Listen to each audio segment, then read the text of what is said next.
A few months ago, we got our first look into Kirby Air Riders in 2 directs hosted completely by Masahiro Sakurai, and where we got to see exactly what we were getting into with Air Riders. In almost 2 hours time, we saw everything from the stages, mechanics, designs, vehicles, and so much more. And today, coming from somebody who's played the game more than anyone on Earth, I want to talk about what I think we could expect for Kirby Air Riders. I will be going over first the very first direct, and then after that I will be talking about the second one. So I may omit some things when talking about the first direct that may end up coming up in the second one. But with that out of the way, let's get started. The first thing that we get introduced to is the brand new concept of having different riders, which is what the riders in the title gets its name from. And there are a lot. I won't bother listing them all, but if you want to see a list, I'll put them here on screen. Now those who played the original know Kirby was the only rider you could play on. But Meta Knight and King Dedede do show up as a bonus character that cannot use their own rides, with instead Meta Knight being a mix of bird and sword ability, and King Dedede riding a slightly different version of the wheelie bike. Now in this game, all the characters will be able to ride the different vehicles. I'll talk about this more later. One little interesting thing I noticed is that the UI of the game looks very similar to Super Smash Bros. For the Wii U and Ultimate, and this will be apparent throughout the entire direct. In our first introduction to the game mechanics, we get to see exactly what the machines are. They are rideable stars, which is exactly the same as the original. But then we get a look into the controls, and in fact, the one button for all actions also carried over from the original. But of course, I would be remiss if I didn't mention the unfortunate addition of the second button. While I personally see no issue with this, I know that the one button mechanics were a key game design choice that the original was completely developed around. But adding a second will allow for many more options, or as Sakurai says, expands the game's depth. This button is called the special button, which it implies it will be used for special cases, so it likely won't be a button you use much. Brand new to the game is the special meter located below the speedometer, which unleashes a special attack when pressing Y, or whichever button is the special button. This special attack is specific to each rider and Kirby color, with some increasing speed and others launching attacks. This has major implications on the meta of the game. The effectiveness of these tools will have to be seen when the game comes out, but I would hope it balances well with the base fighting and speed mechanics. After all, you wouldn't want the new game to completely revolve around these power-ups. In the racing side of things, I would see these mostly as copy abilities that only specific characters can get, which I suppose is a neat addition, but I would just hope they're not too overpowered. The next addition to the game we get introduced to is lessons. These are gameplay tutorials that help in players learning the mechanics. I myself really love this addition, as the original game never really had these unless you count those shitty how-to-play videos, which actually do exist in this game. But these give a lot more for players to practice with and improve their skills on, rather than just having to wing it like the original. Next, we're introduced to the vehicles. Of course, we get introduced to most of the vehicles from the original. I'm personally really looking forward to how the originals are balanced, especially with the new vehicles, and if they can retain their original feel at the same time. And oh yeah, new vehicles! This should come as no surprise to anyone. I think any fan of the game would have expected more vehicles, even though the original had 15, plus 2 more with legendaries, which is pretty decent all things considered. But what's even cooler now is we get introduced to different categories of machines, with Chariot and Tank. There really isn't any depth into which these machines are looked at, and there are only 2 shown from each category, so it remains to be seen if they are very in-depth. I can only judge them based on the small snippets of footage shown, and starting with the Chariot, the idea of a stable ride is a bit perplexing to me, because all of the vehicles in the game have no stability factor, only controllability. If that is what it pertains to, then it's hard for me to see what edge this vehicle would have over the standard stars. In the original game, the ability to control does matter quite a bit, but so many vehicles already have easy control. Of course, I would have to see more, but right now I can't see a vehicle like this doing any better than a Swerve or Warp, for example. Now the Tank Star is where I really get confused, because while it does have strong durability, the vehicle appears to control exactly like the Slick Star. I mean, just look how they both make turns. Can you really see any differences? I think the idea of a tank starter is cool on its own, but from the small amount of footage, it doesn't seem to carry any unique attributes. But we'll see, I suppose. Another mechanic we get introduced to is half-broken machines.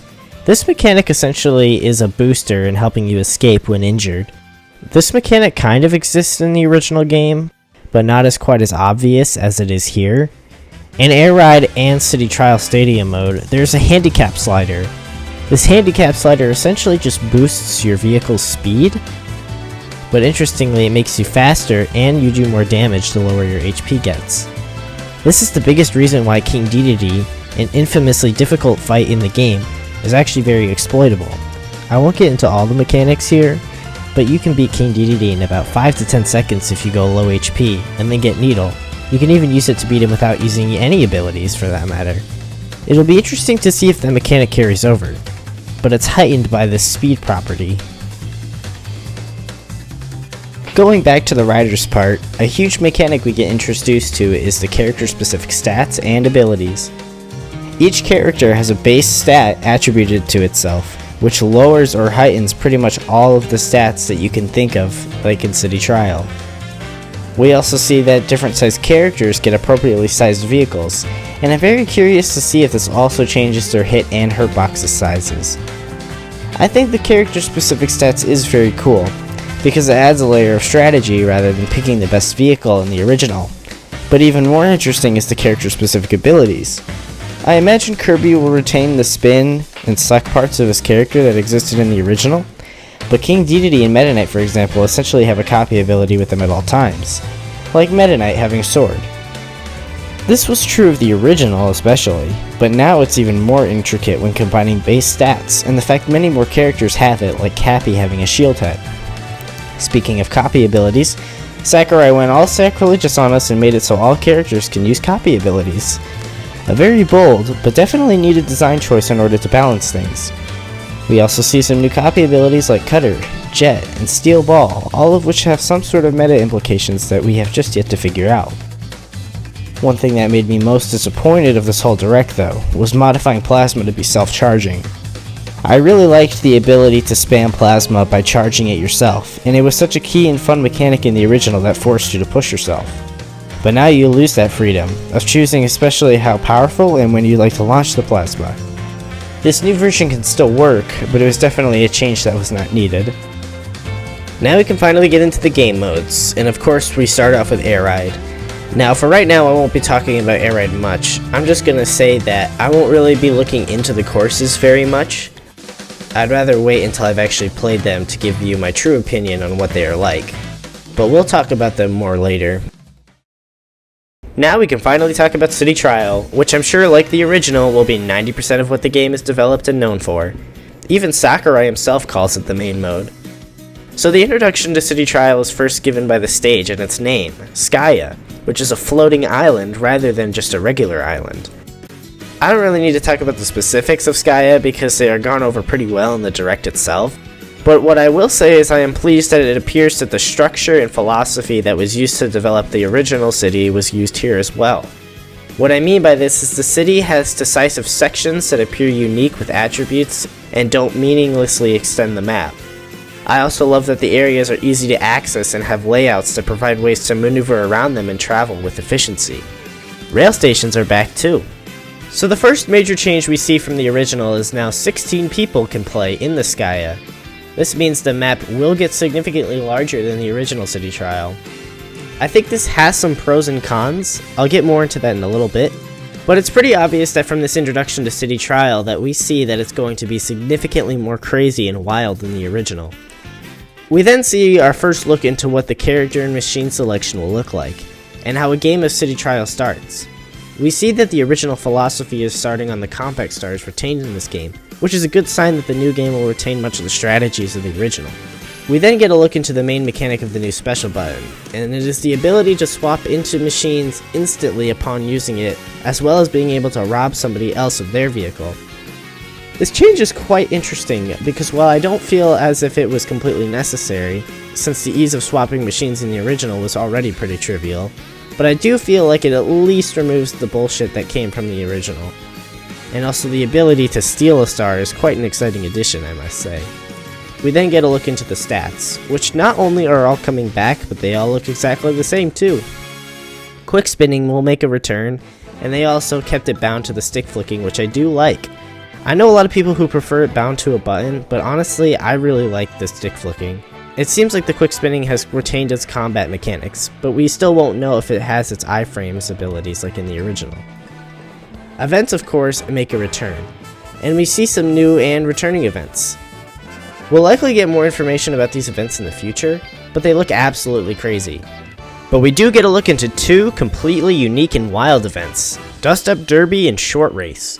They almost function as races and destruction derbies from the original, but instead of being stadiums on their own, they are mid-match and completely optional. They function completely independent from the match though, as once they occur you cannot interact with it once it is started. These events are purely designed to give you power-ups if you win, so that's the incentive for participating. I imagine strategy in the future will revolve around choosing when it is best to participate, as losing likely costs you a lot of stats. So you want to join when you know you have a shot. We then get a better look into the stadiums, where many return like Kirby Melee, Air Glider, Drag Race, Target Flight, Destruction, or now Dust Up Derby, but also new ones like Skydive and Gourmet Race. The originals all have some sort of remade elements to it, including Target Flight, which includes more point panels. But they didn't change anything to make it balanced for any type of serious competitions, so who cares? I imagine Skydive will be pretty straightforward. It's certainly a unique way of playing where either dive bombing or falling by charging is the control method. No other stadium in the original had something like that. Gourmet Race appears to be a food collecting stadium, but for practical reasons I'm just going to call it an item collecting stadium, where collecting the most is the winner. I actually like this idea for a stadium, as it challenges the player to be really refined in their movement for item collection, something that I think is the best part of the original game. That covers the first direct. There is more stuff in it, but I feel like there was not much to talk about in regards to what we see, so I'm going to be moving on to part 2. This direct covers a lot of stuff I did feel like it was missing from the original direct, and with it we can truly get a look into what we were getting into with Air Riders. And we start off with a bang, with Top Ride being confirmed for the game, and we get a good look into it. I honestly was half expecting Top Ride to not even be in the game, especially with it not being hinted at in the original direct. I even mentioned it in my predictions video when the trailer was released. The way Top Ride works is pretty much the same as the original, but they actually added in the machines. It's not just the crap 2 machines where the only difference is the steering method. Now it's a toggleable setting, like it should have been from the start. Now at least Top Ride has some depth to it, though I imagine the way the vehicles work in Top Ride will not be exactly the same as they are in the 3D modes. The courses seem to be largely inspired by the originals, but are wider and a bit longer. In fact, the philosophy and theming are almost all the same, so essentially expect the same type of courses just with different layouts. We do get some good looks at the new and returning items. The items in the original Top Ride were about the only thing that gave the game a unique experience, and I expect no different here. But I want to move on to talking about the online. In this direct, we find out exactly how online is going to work. And the way it works is your online profile will be a card, where you will have your title, name, and win power, among other things. We then get to see the lobby system, where coordinating online games actually happen. Now let's take a look at actually how the matchmaking is determined. It's based on your class, which is essentially a number that tells you how many people you're better than. The number is purely based on win count, so it seems the main method of growing the number is just by winning. So even if you've lost 1,000 games and have 100 wins, you'll outrank the guy who has 99 wins but 0 losses. I'm not exactly sure how fond I am with this feature. I get that it's designed for you to not care about your rankings, but at the same time I feel like it should accurately represent skill level in some way. Maybe that's just me because, you know, competitive gamer and all that, but I get if people actually do like this feature. But for my taste, I definitely wish they had a proper leaderboard system. At least the color badge system is there, so if you are a competitive player, for example, you'd maybe give yourself a red badge to match the other competitive players. Now we get into something that got me very excited. All 9 of the original Air Ride courses are returning with their original music and layout, complete with amazing graphical updates. This is what the game needs. In addition to the other 9 new courses, that means there are 18 courses altogether, which is fantastic at making the air ride mode actually have a lot more depth and character. We also get a new mode within Air Ride, a mode where your machine changes for every lap that is completed. And honestly, when I first saw this, I was like, eh. But looking at it again, I actually do think this is pretty cool. Now you have strategy to what 3 machines you do in what specific order, and that means that it just furthers the depth of the original Air Ride, which is what it's so desperately needed. But let's get back into City Trial. Among the many returning items, we have new items, including the Mega Cannon, which, if I'm being honest, looks super overpowered. There's so many new weapons and abilities in this game that it is going to completely shake up the PvP meta from the original, and I'm very excited to try them all out. I think it's very awesome Sakurai is pushing for this aspect of the game, because it's the biggest thing that made the original City Trial so fun to play with other people. Also, we don't know if quick spinning will have iframes. That is actually so massive to the original meta that I think it'll be crazy to think what would happen if it's not there. But moving on from that, we can confirm legendaries are in fact returning, a question that we could not satisfy from the original Direct. It is expected for sure, and Dragoon and Hydra are right here doing the same things. I guess my question was gonna be, will stunlocking be there? Will Dragoon still suck in the city? I'm so excited to find out. I have a feeling those won't be true, but you never know. Speaking of things I'm excited for, Team Battles! Something that the original desperately needed. Team Battles exist, and I have seen how Team Battles can work with mods in the original game, and I can say with confidence that this needed to exist. I'm not really surprised that it does, but man am I happy to see it here. Especially with it being 16 players. 8 vs 8 is very fun for me to imagine. And it's score based, meaning all stadiums are viable, and the voting system makes it even better. Moving on, we can really get a good look at all the parts of Skya and realize just how freaking massive it is. I mean, it's so much bigger than the original City Trial, it's wild. Now, more riders are introduced. I don't need to list them all, but man, the character selection is insane in this game. They weren't kidding about the riders aspect, they went all in on it. And now let's take a look into something honestly I find incredible.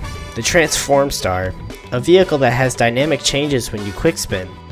What I mean by this is the vehicle can be changed between a strong vehicle or a fast and flying one as an example.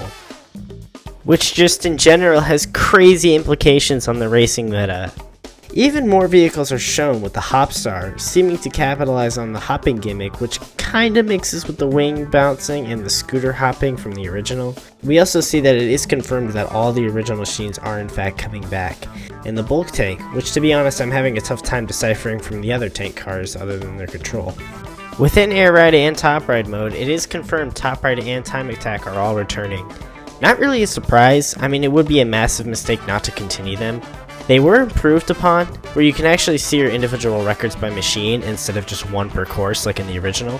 Of course, City Trial is included with this, bringing back Free Run, having essentially the exact same principles of the original, including the underground machine selection, which interestingly has a few open spots in the background.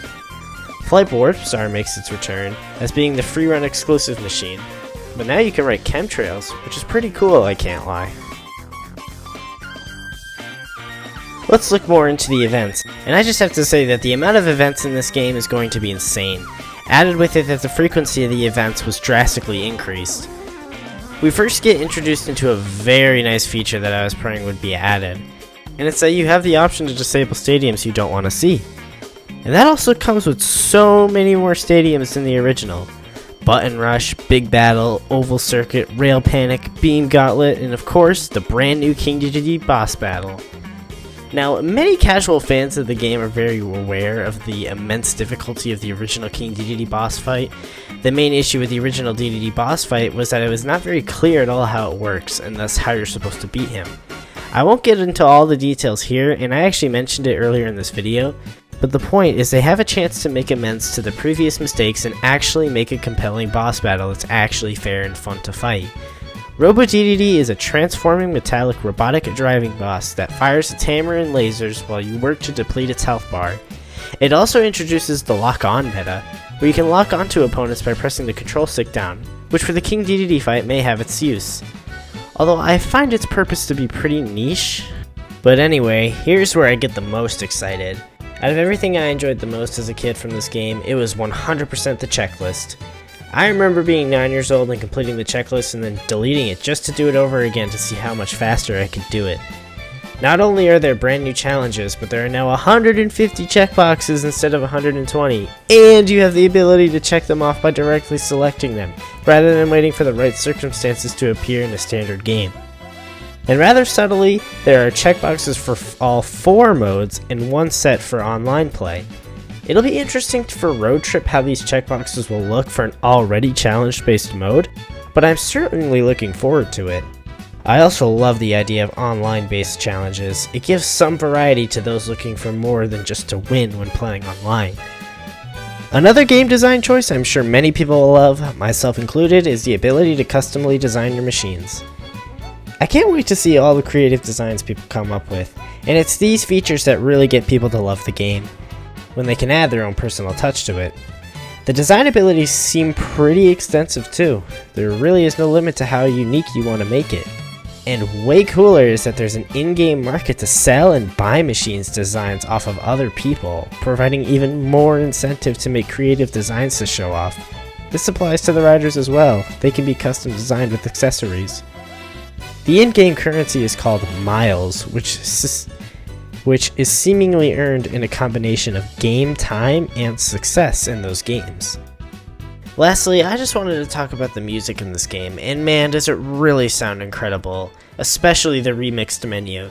And in this game, now you have the option to choose what song you want to hear in the modes, and how often, a feature that can be traced back to Super Smash Bros. Brawl. It seems a ton of care was put into the aspect of this game, and there's tons of tracks to select from. Speaking of the menu, we do get a good look into everything it features, including the card/desk design. And I can't lie, I was a little disappointed when I saw this. I mean, the original menu with all the moving parts in the background to give a machine vibe for the racing aspect, and the overall slick design with the sound effects just made it feel way more epic. The design, on the contrary, is much simpler, but does give off a charming vibe that the Kirby franchise as a whole carries with it nowadays. But we do get a good look into how to navigate online, single player, checklists, and more. Sakurai, being the genius that he is, knew the importance of making certain visual designs optional to the player's desire. I know for a fact when I play this game, I will be using the visual effects editor. I'll probably just adjust it to how I liked it in the original, so I can fully retain my trained eyesight to the visuals. It may seem a bit corny, but I know this feature has value, and I'm so glad it was added in. And honestly, that's about it. Let me give you some final thoughts. We're finally here at the point where Kirby Air Riders is about to come out, and honestly, it doesn't still feel real.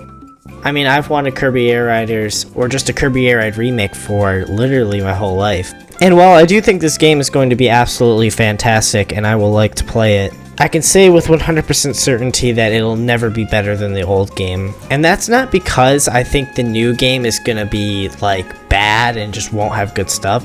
In fact, I imagine it's going to improve on a lot of the bad aspects of the original game. But the issue is that there's a certain charm and feel to the game that is just not going to be possible to replicate unless they literally copied the exact same stuff from the original game.